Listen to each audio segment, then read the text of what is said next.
J'aimerais dire à une personne, si en ce mois de décembre, tu as besoin de quelque chose, la chose s'appelle la prière. Si au mois de décembre, ce n'est pas de prophétie que tu as besoin de plus grand que cela. Quand tu es dans la présence de Dieu, quand le Père qui est dans le lieu secret te voit, quand celui qui a créé le ciel et la terre est devant toi, tu as plus que la prophétie. La prophétie te dira quelque chose de manière courte, donnera peut-être une phrase, alors que quand tu es dans sa présence, la nature de ton corps change, ta compréhension change, ta vision change, ton entendement change, ta façon d'écouter change. La prière, c'est notre puissance. Alléluia. La différence, c'est toi, c'est quoi? C'est que beaucoup prient, mais beaucoup n'ont pas le même résultat. Mais regardez quelque chose. Pourquoi j'aimerais vraiment attirer notre attention ce soir? La prière, ce n'est pas un lieu où on vient jouer. Alléluia. Je parle de la dimension, que ce soit à la maison ou ici. Ce n'est pas une dimension où on joue. C'est une dimension où l'on construit notre être spirituel. C'est un travail spirituel où tu es en train de construire ton être spirituel. Regardez sur Pierre. Pierre a régné Jésus. Mais Pierre est resté dans la prière pendant 40 jours. Mais le Pierre qui est resté dans la prière, il a augmenté en puissance, il a augmenté en gloire, il a augmenté en résistance. Et quand il sort, ce n'est plus celui qui était rentré. Donc je comprends que quand je respecte les exigences de la prière, quand je demeure dans la présence de Dieu, la personne qui sort, ce n'est plus la personne qui est rentrée. La personne qui sort, c'est une autre personne. Oh, si tu as été impacté par la présence de Dieu, tu ne peux pas sortir comme une même, comme l'ancienne ou comme l'ancien. Alléluia. Oh, il était là, mais la Bible me dit, il s'est mis debout devant des gens, les gens qui l'ont fait peur hier. C'est sur ces mêmes gens il s'est tenu debout. Il a commencé à parler. Pourquoi? Parce qu'il a eu déjà à régler les choses avec lui-même. C'est dans la prière qu'on bâtit nos natures. C'est dans la prière qu'on apprend à être fort. C'est dans la prière qu'on résiste. C'est dans la prière qu'on repousse les ennemis. C'est dans la prière qu'on devient une autre personne. C'est dans la prière que le transfert de Dieu et l'homme se fait. C'est dans la prière que Dieu vient décharger les instruments qui sont dans les cieux. C'est dans la prière que Dieu révèle, alléluia, ta vraie nature. C'est quand tu demeures dans la prière. Et quand tu sors, ça c'est le vrai toi. Alléluia. Le vrai toi est quand tu sors de la prière. C'est pourquoi je trouve regrettable que beaucoup vont prier. Quand ils prient, ils restent des heures dans la présence de Dieu. En sortant de là, rien n'a changé. Ils continuent à insulter, ils continuent à critiquer. Mais de quelle prière vous parlez? Quand une personne est dans la prière, quand elle change, elle sort changer. C'est un lieu où on se bâtit. C'est un lieu où on devient. C'est un lieu où on enlève les carapaces. C'est un lieu, alléluia, où notre vraie nature se révèle. C'est le lieu de notre gloire. C'est le lieu où nous téléchargeons les mises à jour du ciel. C'est le lieu où nous rentrons en contact avec notre juridiction. Nous montons en prière. Vous savez, aussi puissant qu'un téléphone peut être, si vous ne la chargez pas, vous ne pourrez pas l'utiliser. La prière, alléluia, c'est notre batterie. C'est là où nous nous rechargeons, alléluia. Parce qu'on a des choses, on a des défis dehors, on a des situations qui nous attendent autour de nous, alléluia. J'ai réalisé quelque chose. Il arrive des moments où je suis émotionnellement attristé. Il arrive des moments où mon cœur n'a plus envie de prêcher ni envie de prier. Mais ce que je ne comprends pas, c'est que pendant une minute, je commence seulement moi-même à prier, à parler. Et je sens la force du parcours revenir. Je sens encore l'énergie de continuer. Alléluia. Je sens encore l'envie de rebondir. C'est quand tu es dans la prière que tu rebondis. La prière est comme un tremplin qui te rehausse. Alléluia. Qui te propulse.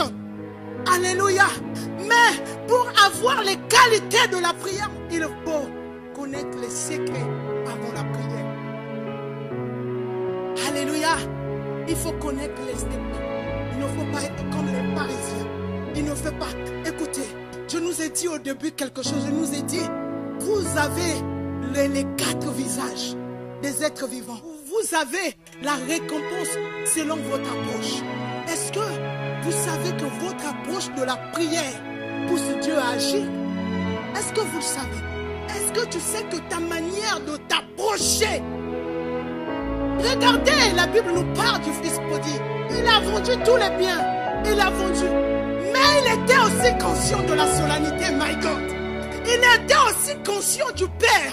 Il était aussi conscient de ce qu'il pouvait dire à son Père pour apaiser le cœur du Père.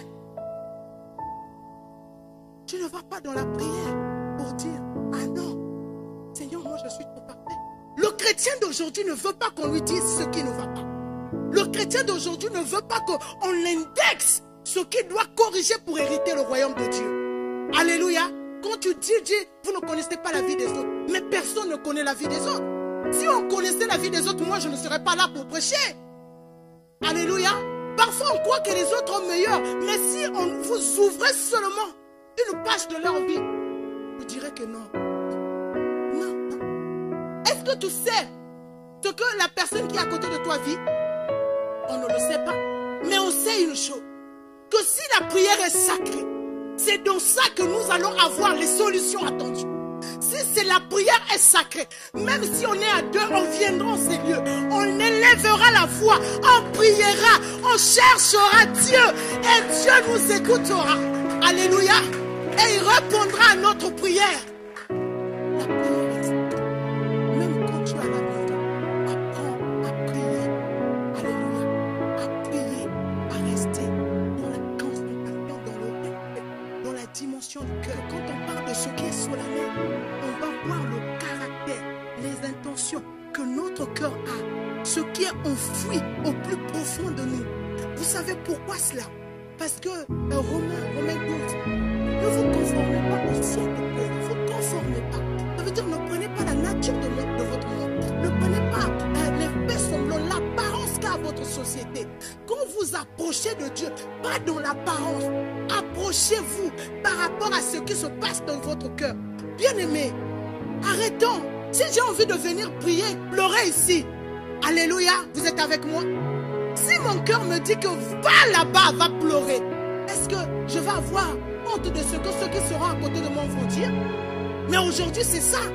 Notre approche n'est plus connectée à notre cœur. Quand on parle de la solennité, on parle des règles. Mais de quelles règles? Les règles enfouies selon Dieu et jamais selon nous. J'entends dans mon esprit en cette fin d'année que la présence de Dieu n'est pas. C'est ce que j'entends. Prière, prière, prière, prière. C'est-à-dire que la dimension de la prière doit s'intensifier. Écoute, bien-aimé. Écoute-moi. Un officier n'aura jamais le même entraînement. Jamais. Alors, il y a des combats de ta vie où il y a des combats où tu combats avec des officiers. Mais arrive à un moment donné, ce n'est pas des officiers. C'est des principaux. C'est des dominations. Mais dis-moi, si tu as l'entraînement des officiers, comment tu tiendras? Comment tu tiendras? J'ai dit aussi, la prière, c'est là où on vient se bâtir. On vient se bâtir. Ça veut dire que moi, Karine, je ne prie pas pour prêcher, pour être meilleur. Non, je prie parce que j'ai envie de me bâtir. Parce que je ne sais pas quel est l'ennemi que je vais rencontrer à gauche. Je ne sais pas quel est le genre d'ennemi que je vais rencontrer en 2022. Je ne sais pas. J'ai besoin de me bâtir pour être prêt. C'est pourquoi je vous ai dit, on doit prier on doit avoir les habitudes de la prière. Pourquoi? C'est un travail. Est-ce que, dites-moi, quand tu as travaillé 10 jours dans le mois, est-ce qu'on te paye le mois entier? Pourquoi?